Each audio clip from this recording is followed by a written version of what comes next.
So hopefully, as you've been going through these videos, which look at where speed comes from in Agile, hopefully you found something that you've already tried and applied, and it's already given you an improvement.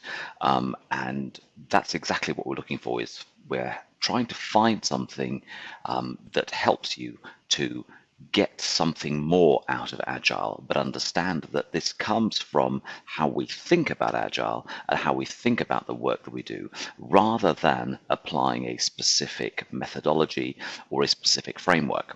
And the thing that helped me the most right at the beginning when I first started getting involved with Agile, when I was starting to learn about it, and this is the thing that really hooked me in, was this idea that our focus was on value and on outcomes rather than on scope and features. And as part of that, one thing that I learned very quickly was that quality was incredibly important in that. Let's just remind ourselves quickly of the iron triangle of time, cost, and scope in traditional project management, and how we move to the agile triangle, which is time, cost, and value, or outcomes. And of course, that's where the quality is. And I came across this really interesting article which talks about this in a little bit more detail, and just explains how we move our thinking.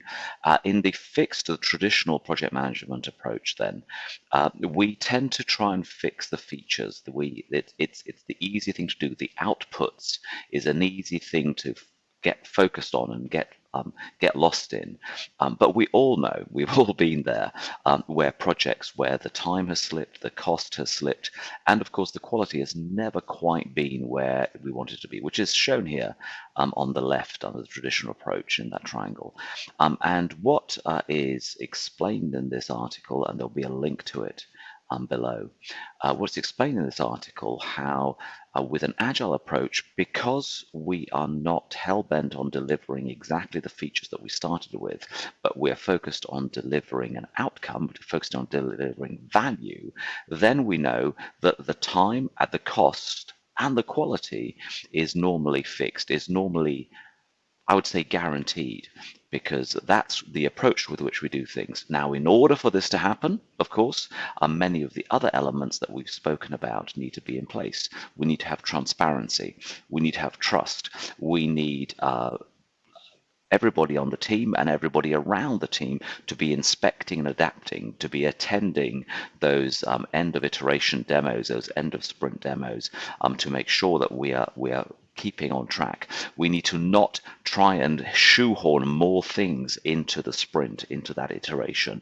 We need to let the team get on with delivering things to the right value. If we don't deliver quality, and we've said this before, if we don't deliver quality, we're not actually focused on the customer, and we're not actually doing what is best for the customer.